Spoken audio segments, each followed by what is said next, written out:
नमस्कार, दोपहर की नंबर 1 डिबेट में आपका स्वागत है। मैं हूं आपके साथ हिमांशु दीक्षित। अगर मुसलमान शिव भक्ति करें, शिव जी के जयकारे लगाएं, शिव भक्तों की सेवा करें तो कट्टरपंथी परेशान क्यों है? सवाल यह है कि मुस्लिम युवक ने भाईचारे का पैगाम दिया तो कट्टरपंथी क्यों परेशान हो गए? ये देख रहे हैं, ये ऐसी हालत कर दी तस्वीर की। यह सवाल इसीलिए, दरअसल हापुड़ में मुस्लिम युवक कारी अब्दुल्ला, नाम याद रखिए, कारी अब्दुल्ला ने शिव भक्तों की सेवा की, शिव शंकर की जय जयकार की, तो कट्टरपंथियों को यह नागवार गुजर गया। कट्टरपंथियों ने कारी अब्दुल्ला के घर पर पत्थरबाजी कर दी, पत्थर बरसाए घर पर, इस्लाम से बेदखल करने की धमकी दी। इतने से मन नहीं भरा, उसे जान से मारने की धमकी भी दे दी गई। तस्वीर पर देखिए ये क्या हाल कर दिया, और ऐसी तस्वीर पर यह क्रॉस लगाते हुए जगह जगह चिपका दिया गया, चस्पा कर दिया गया पूरे गांव। सवाल है, सांप्रदायिक सद्भाव की बात तो फिर मौत की धमकी क्यों? आज इसी पर बात करेंगे, रिपोर्ट आपके साथ। बोल शंकर भगवान के, बोल शंकर भगवान के, बम बम। सावन के पावन महीने में शिव भक्तों की सेवा और भोलेनाथ का जयकारा लगाना क्या मुस्लिम युवक कारी अब्दुल्ला को भारी पड़ गया? हापुड़ के रहने वाले मुस्लिम युवक कारी अब्दुल्ला ने भाईचारे का पैगाम दिया तो कट्टरपंथियों को मिर्ची क्यों लग गई?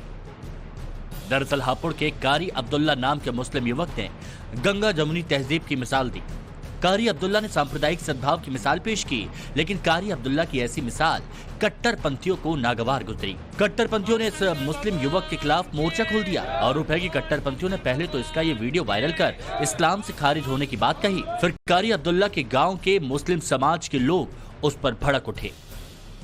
आरोप है कि कारी अब्दुल्ला के घर पर कट्टरपंथियों ने पत्थरबाजी की, फिर उसके फोटो पर कट का निशान लगाकर गांव में जगह जगह चस्पा कर दिया, और अब उसको जान से मारने की धमकी दे रहे हैं, गांव से पलायन करने का दबाव बना रहे हैं। मेरे ग्राम वासियों ने मेरा फोटो निकाल करके उसमें मेरा मोबाइल नंबर और के आपकी बीवी आपके निकाह से निकल गई, और जो है इसी तरह से फोटो पर कट लगा करके दीवारों पर, मस्जिद के गेटों पर चिपकाने का काम किया। मेरे घर के अंदर पथराव किया। मुझे अगर घर से बाहर निकलता हूं तो मुझे जान से मारने की धमकी, जिंदा जला करके मारने की धमकी। के गांव में नहर चल रही है, जिंदा जला के इसमें फेंक देंगे, पता भी नहीं चलेगा। कट्टरपंथियों की ऐसी धमकी के बाद मुस्लिम युवक परेशान हो गया।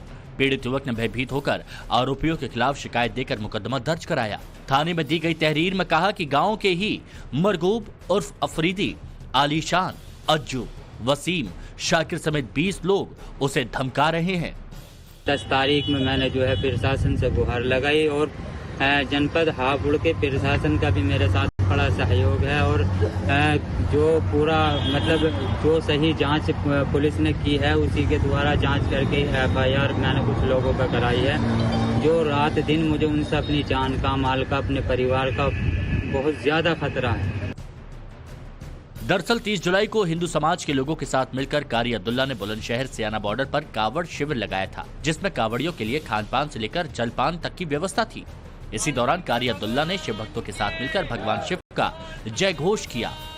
बोल शंकर भगवान के, बोल शंकर भगवान के, बम बम।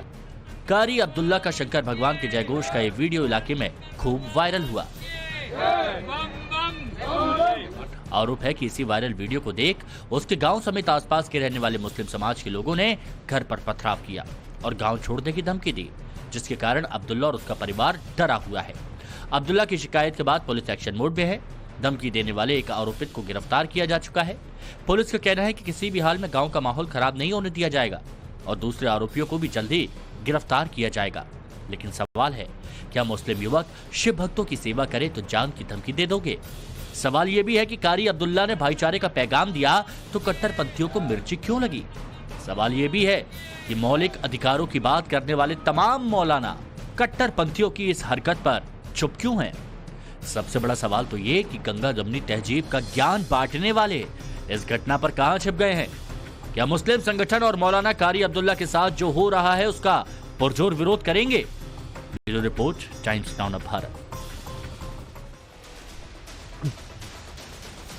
रिपोर्ट आपने देखी। अब मेहमान हमारे साथ जो जुड़े हुए हैं इस चर्चा में, उनसे हम आपको मिलवाते हैं। हमारे साथ में आज इस चर्चा में हिंदू धर्मगुरु अजय गौतम जी हैं, हमारे साथ में मोहम्मद फैज खान साहब हैं राष्ट्रीय मुस्लिम मंच से, हाजिर खान साहब इस्लामिक स्कॉलर हमारे साथ में हैं, फाजिल अहमद साहब राजनीतिक विश्लेषक हमारे साथ में, और कुछ ही देर में हमारे साथ कुछ और मेहमान भी जुड़ेंगे। आप सभी का बहुत स्वागत है। मोहम्मद फैज खान साहब, बहुत सारे हिंदू हैं जब उनके सामने कोई दरगाह आती है, कोई मस्जिद आती है, वो सर झुका देते हैं। मेरे भी बहुत सारे ऐसे मित्र हैं जो अजमेर में जाते हैं। आपको मेरी आवाज आ रही है? मैं आपसे सवाल पूछूं, आप जवाब दे रहे हैं? थोड़ी देर बाद। अच्छा चलिए, ठीक है, चलिए मैं समझ सकता हूं। हाँ, लेकिन गौतम साहब, अजय गौतम जी, चलिए आप बता दीजिए कि बहुत सारे लोग हैं, मेरे ही जानने वाले बड़े ऐसे मित्र हैं जो अजमेर में जाते हैं, वहां पर चादर चढ़ाते हैं, अलग अलग जगह जाते हैं, लेकिन कहीं पर कोई उन्हें देश निकाला नहीं देता, कहीं पर कोई उनके लिए ये नहीं कहता कि आप हिंदू होते हुए मस्जिद में क्यों जाते हैं या फिर ऐसा क्यों करते हैं। लेकिन दूसरी तरफ अगर अब्दुल्ला ये सब कर रहा है तो देखिए चेहरे पर क्रॉस बना दिया गया है और दीवारों पर गांव में अलग अलग जगह और मस्जिद में चस्पा कर दिया गया है। मतलब ये किस तरह का रवैया है? देखिए, यही जो है ना, इस्लाम को मानने वाले, इस्लाम को चलाने वाले और इस्लाम के जो झंडा बरदार हैं, ये उनका असली चेहरा अब एक्सपोज हो गया है। ये जो गंगा जमुनी तहजीब की बात करने वाले, हिंदुस्तान में भाईचारा की बात करने वाले, तिरंगे के अंदर भगवा और हरे रंग को एक साथ मानने वाले, तो ये जितने भी इस तरीके के लोग हैं, ये इनका चेहरा आज बेनकाब हो गया, क्योंकि उस व्यक्ति ने, बारी अब्दुल्ला ने, सिर्फ इतना ही कहा कि जो उसने भी हिंदू भाइयों के साथ मिलके एक हिंदू ब्रदरहुड की खातिर उसने क्या कहा कि ठीक है भाई, ये भगवान शिव की जय हो, या उसने प्रेज किया भगवान शिव शंकर को। इस बात को लेके जिसको कि पॉजिटिवली लेना चाहिए था, इन्होंने उसकी जिंदगी तबाह कर दी। उसके खिलाफ इस तरीके से जान से मारने की धमकी दे रहे हैं। ये किस तरीके का धर्म है? ये किस तरीके का इस्लाम है? ये किस तरीके के उसको मानने वाले हैं? ये किस तरीके के लोग हैं? आज जो बांग्लादेश में हिंदुओं के साथ हो रहा है, ये वास्तव में इनकी, ये ऐसे ही अचानक नहीं हुआ, ये इनकी सोची समझी और एक गिरी हुई जो मानसिकता है, जिसके कारण ये अपने अलावा सभी को छोटा समझते हैं। अच्छा, इसमें हर किसी को इंक्लूड नहीं कर सकते ना अजय गौतम जी? ये उसकी वास्तविकता है। अजय गौतम जी, इसमें हर किसी को नहीं जोड़ सकते ना, कुछ चुनिंदा ही लोग होंगे। नहीं, ये चुनिंदा नहीं है सर। हाँ। चुनिंदा नहीं है, मैक्सिमम। अब देखिए, मेरे साथ में दो लोग मेरे बैठे, हाजिर खान और बिलाल खान। हाँ। इनसे पूछिए, क्या हिंदुओं के साथ बैठकर क्या कभी इन्होंने खाना नहीं खाया? क्या हिंदू मंदिरों के अंदर कभी ये लोग आए? नहीं, लेकिन आए हैं, हमारे साथ ही आए हैं। लेकिन अब बाहर आएगी तो अब देखिएगा कैसे विरोध करेंगे। ये ही इनकी डुप्लीकेसी है। चाहे मैं कह रहा हूँ, हाजी खान साहब और हमने साथ में बैठ के क्या खाना नहीं खाया? ओके, ठीक है, चलिए बिलाल भाई भी हमारे साथ जुड़ चुके हैं। बिलाल खान है, नहीं आए? या ये जो प्रवक्ता जो हमारे भाई साहब है जमाई खान, ये नहीं आए क्या? सब आए हमारे। अच्छा चलिए, ठीक है, इस पर बात करते हैं। बिलाल खान साहब भी जुड़ चुके हैं हमारे साथ में, अधिवक्ता भी है, राजनीतिक विश्लेषक भी हैं और बहुत देर से कुछ कहना भी चाह रहे हैं। बताइए बिलाल भाई, क्या कहना चाह रहे हैं? देखिए, जिस तरीके से अभी इन्होंने अपनी बात रखी है ना, वो बहुत शर्मनाक तरीके से रखी है, क्योंकि हमने अभी 3 से 4 दिन पहले गाजियाबाद की जो घटना है, अगर उसको देखा जाए, बांग्लादेशियों के नाम पे किस तरीके से मारा गया, और वो हिंदू सभा का अध्यक्ष बता रहा है, और वो क्या किस तरीके से, पिंकी चौधरी नाम है उसका, वो अब अरेस्ट भी हो चुका। तो आप इससे अंदाजा लगाएंगे किस तरीके से, क्या आप इस्लाम को लेके कि इस्लाम में ये होता है, फलाना होता है। आप तो उसके तक नहीं है कि जिस तरीके से आज देश के अंदर 80-20 की बात करने वाले, जो लगातार शमशान कब्रिस्तान की बात करते हैं, उनको सपोर्ट करते हैं आप लोग। कहाँ हिंदू मुस्लिम क्यों आ गए? जो इंसान अगर जय श्री राम के नारे लगा रहा है, जो उनका सम्मान कर रहा है, उसका सम्मान भी नहीं करते आप लोग। अगर उसके साथ घटना हो गई तो आपको उसके साथ खड़े होना चाहिए, ना कि मुसलमानों को टारगेट करना चाहिए, ना इस्लाम को टारगेट करना चाहिए। अच्छा, आपका जो बिलाल भाई, रहता है, आप अधिवक्ता हैं, का काम करते हैं। बिलाल भाई आप अधिवक्ता हैं, आप गाजियाबाद वाली घटना पर ले गए। मेरा सवाल, जो मुद्दा था वो बहुत स्पष्ट, बहुत क्लियर था। कारी अब्दुल्ला नाम का एक शख्स अगर वो शिवजी की पूजा करना चाहता है या फिर जयकारे लगाता है, तो उसके चेहरे पर ऐसे क्रॉस लगाते हुए दीवारों पर और मस्जिद की दीवारों पर चस्पा कर दिया गया, धमकियां दे दी गई, ये कह दिया गया जिंदा जलाकर नहर में फेंक देंगे, पथराव किया जा रहा है, घर पर पथराव किया जा रहा है। ये क्या सही है? ये मैं पूछ रहा हूं आपसे। मैं बता रहा हूं, ये बहुत ही शर्मनाक घटना है। जो भी लोग इस तरीके से धमकी दे रहे हैं या मारने की बात कर रहे हैं, पुलिस प्रशासन अपना काम करेगा, लेकिन कुछ लोग जो धर्म के ठेकेदार बन जाते हैं, सीधा छुट्टे इस्लाम को गालियां देने लगते हैं, गलत बोलने लगते हैं। एक इंसान जो उसको धमकी दे रहा है वो भी मुसलमान है, जो धमकी खा रहा है वो भी मुसलमान है क्या? किससे अंदाजा लगाएंगे कि इस्लाम की बात करेंगे मुसलमानों की बात करेंगे? दोनों में से अंदाजा लगाए। वो भी जो भक्ति कर रहा है वो भी मुसलमान है। अच्छा, तो मेरे को एक बात बताइए, नहीं मेरे को एक बात बताइए बिलाल भाई, अगर मस्जिद पर इस तरह के चस्पा किए जा रहे हैं पोस्टर, तो वहां जो भी मौलाना थे या फिर जो भी थे धर्मगुरु थे, उनकी जिम्मेदारी नहीं बनती थी कि इसका विरोध करें, तुरंत ये हटवाइए, ये गलत है? लेकिन सब एकजुट हो गए उसके खिलाफ, सब एकजुट हुए उसके खिलाफ, ऐसा क्यों? कोई एकजुट नहीं हुआ है, कोई एकजुट नहीं हुआ। अरे एफआईआर में इस बात का जिक्र किया है भाई साहब, कोई भी। आप तो कानूनी भाषा मानते हैं, एफआईआर में इसका जिक्र किया गया है, नाम लिए गए हैं बकायदा। नाम गिनवाऊं मैं आपको? मुझे पता है नाम लिए गए हैं, लेकिन कोई एक तरफा होकर कोई उसके घर में कोई ऐसा नहीं कर रहा। एक बंदा दो बंदे ने अगर धमकी दे दी है, उसके लिए पुलिस प्रशासन है, वो अपना काम करेगी। लेकिन अगर इस तरीके की हकीकी मोहब्बत की बात हो रही है, तो आप गाजियाबाद में क्यों नहीं कहते हिंदू सभा वालों से, जो मार मार कर उनको गरीबों को मार रहे हैं, और उस तरीके से बांग्लादेश का बताकर, रोहिंग्यों का बताकर, कोई धार्मिक मामला वहां पर आया, वहां पर कार्रवाई हुई कि नहीं हुई? वैसे कोई धार्मिक मामला वहां पर नहीं था। सुनिए, वहां पर वैसे कोई धार्मिक मामला नहीं था, वहां पर ऐसा नहीं था कि उन्होंने हिंदुओं को लेकर कुछ बोला हो या फिर मुसलमानों को लेकर कुछ बोला हो। आइडेंटिफाई किया ना पंकी चौधरी, उसका आज का इतिहास नहीं है, पुराना इतिहास सबको मालूम है। अब आप पिंकी को ले आए, अब आप यहाँ पर पिंकी को ले आए, लेकिन यहाँ सुनिए ना, यहाँ मरगूब, आफरीदी, आलीशान, अजू, वसीम, शाकिर, 20 लोगों के नाम दर्ज हैं एफआईआर में, 20 लोगों के नाम। 20 का 50 भी होंगे, उन पे भी एफआईआर दर्ज होगी। हम इस चीज को, अरे तो मैं वही तो बोल रहा हूँ कि ये सारे लोग एकजुट होकर बताइए हाजिक भाई। अगर 20 है, 50 है, 100 है हाजिक भाई, लेकिन वहां जो मारे गए थे हाजिक भाई, ये 20 लोग एकजुट होकर एक शख्स पर, नहीं आप डाइवर्ट करने की कोशिश कर रहे हैं बिलाल भाई, मैं दोबारा चाहूंगा हाजिक भाई, लेकिन 20 लोग एकजुट होकर अपने ही कौम के एक मुस्लिम भाई, ये देखिए ना, आप तस्वीरें भी देख रहे होंगे, क्या हालात वहां पर कर दिया, बस इसीलिए क्योंकि यहां पर सभी लोगों के सामने यहां पर ये शिव जी की जय जयकार कर दी, और इसीलिए ये देखिए, ये शख्स इस्लाम से खारिज हो चुका है, और इस शख्स का मस्जिद में जाना मना। ये कौन तय कर सकता है कि कौन खुदा के घर जाएगा कि नहीं जाएगा? हिमांशु जी, नाम इनका है कारी अब्दुल्ला। कारी बनते हैं कुरान का बहुत अच्छा पढ़ने वाला, अब्दुल्ला माने अल्लाह का बंदा। अगर वो वहाँ पर शिव जी के नारे लगा रहे हैं, तो इस्लाम ये बात कहता है, इस्लाम हम ला इलाहा इल्लल्लाह के मानने वाले हैं कि नहीं है कोई माबूद सिवाय अल्लाह के। हम ना तो प्रॉफिट मोहम्मद सल्लल्लाहु अलैहि वसल्लम के सामने झुकते, ना किसी और के सामने झुकते, ना बैतुल्लाह के सामने, हम अल्लाह के सामने झुकने वाले लोग हैं। हम कारी साहब के खिलाफ जो बातें लोग कर रहे हैं, हम उसका विरोध करते हैं। वो उनकी अपनी पर्सनल थी, उनके ऊपर शरीयत का कानून नाफिज होगा, वो उलमा की काम है। इन 20 लोगों ने जिन्होंने उनके ऊपर कट्टा लगाया, उनकी कोई जिम्मेदारी नहीं है।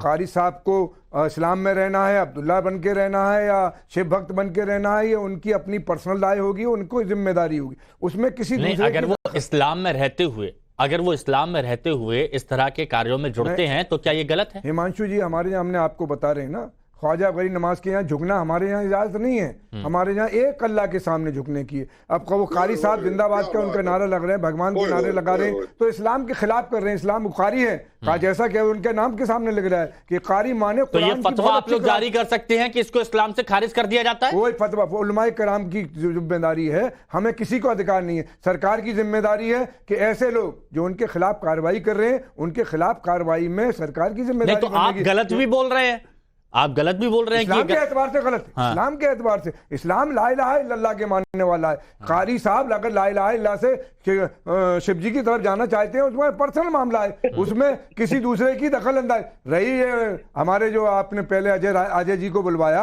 ये बांग्लादेश, पाकिस्तान और हिंदुस्तान को जोड़ लें। मैं कह रहा हूँ बांग्लादेश की जो सरकार बनाई है उसमें 2 हिंदू हैं, हिंदुस्तान की सरकार में एक भी मुसलमान नहीं है। इस तरह की हिंदू मुसलमान बात, गिरना की बात कोई भी करे। यहाँ हमारे दोस्त आते हैं, हमारे यहाँ 35 दोस्त आते हैं ईद बकरीद के दिन, हिंदू हमारे भाई, हम उनसे जबरदस्ती नहीं कहते कि गोश्त खाओ, हम जबरदस्ती नहीं कहते कि अल्लाह अकबर करो, नहीं, ये उनकी अपनी पर्सनल बात है। ना तो उनसे हम पूजा की बात करेंगे, ना मस्जिद में उन्हें नमाज पढ़ाने की बात करेंगे। ये अधिकार किसी का नहीं है कि किसी दूसरे के मजहब के लोगों को। इस्लाम इस बात की मना करता है कि किसी मजहब की बुराई मत करो। ये आपकी जो सोच है हाजिक भाई, हाजिक भाई, ये बात बताइए, आपकी इतनी अच्छी सोच है, इतनी बढ़िया सोच है, आप बिल्कुल आप पढ़े लिखे हैं और बहुत अच्छे तरीके से बात करते हैं, लेकिन ये बहुतायत में वो कौन से लोग हैं जो मस्जिदों पर इस तरह से कब्जा करके बैठे हो, मस्जिदों पर ही इस तरह के चस्पे करवा रहे हो, मस्जिदों में जो बैठे हैं, जो मस्जिदों को चला रहे हैं, वो लोग भी मना नहीं करते हैं, देखिए वो लोग प्रोत्साहित करते हैं। हिमांशु जी, आप पे कोई खबर नहीं है, मना किया नहीं किया, ये जिम्मेदारी जो लोग वहां मस्जिद के हैं वो जवाब देंगे। आप नहीं दे सकते, मैं नहीं दे सकता। एफआईआर में अगर इस बात का जिक्र है, एफआईआर में ये सारी चीज लिखी गई है कि मस्जिद में जाने से रोका गया, मस्जिद में जाने से रोका गया, मस्जिद में घुसने नहीं दिया जा रहा। अब बताइए, आपने कहा है एफआईआर करी है, अब तफ्तीश पुलिस करेगी ना, मैं करूंगा ना आप करेंगे, अजय भाई करेंगे। पुलिस की जिम्मेदारी है उस तफ्तीश को करके। सही बात का सही, गलत बात को गलत, सही को सही कह रहे हैं। पुलिस की जिम्मेदारी बनती है जो उनके खिलाफ कार्रवाई करे। हम किसी भी ऐसे आदमी की हिमायत नहीं करेंगे जो हमारे को मुसलमान मानते हैं, नहीं मानते।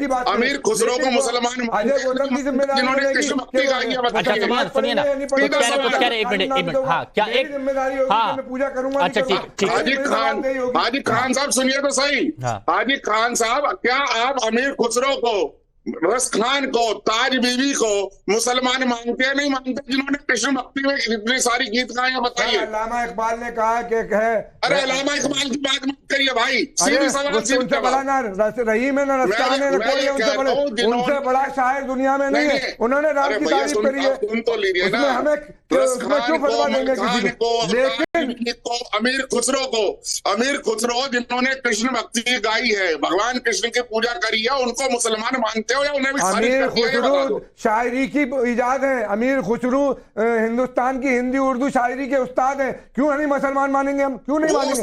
अरे किसी की शायरी में किसी की तारीफ कर देना, क्यों नहीं मानेंगे? अच्छा ठीक है, फैज साहब, मोहम्मद फैज खान साहब, मोहम्मद फैज खान साहब, आप मस्जिद में नमाज पढ़ोगे, उठाकर फेंक देंगे आपको लोग हिंदू भाई। आप मस्जिद में जाके नमाज जिस दिन पढ़ोगे उस दिन फेंक देंगे।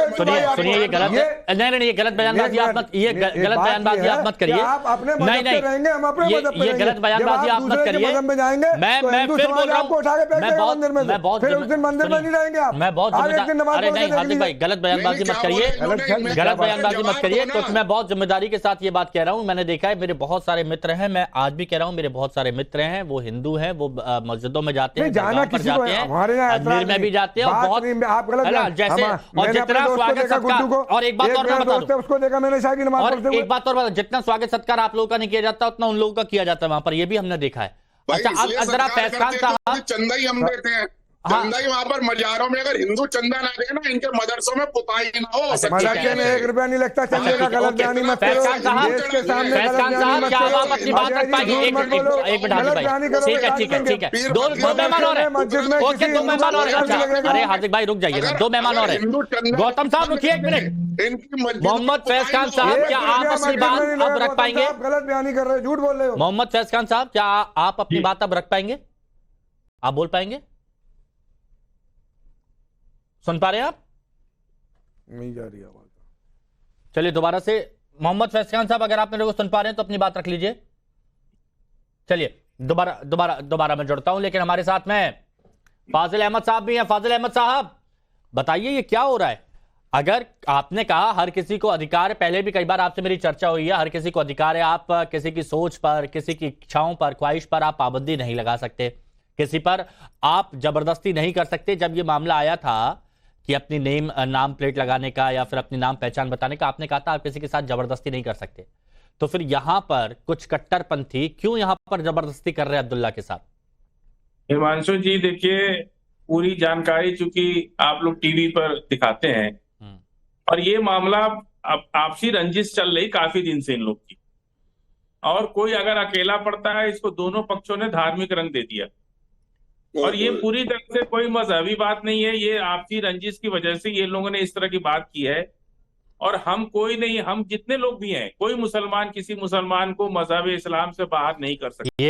ये साथ में आप, अच्छा फाजिल अहमद साहब, आप तो कानूनी बात भी करते हैं। एक तो हम यहाँ पर आपको पूरी एफआईआर की कॉपी दिखा रहे हैं। अब आपने कहा कि आपसी विवाद था, उसमें धार्मिक रंग दे दिया, है ना?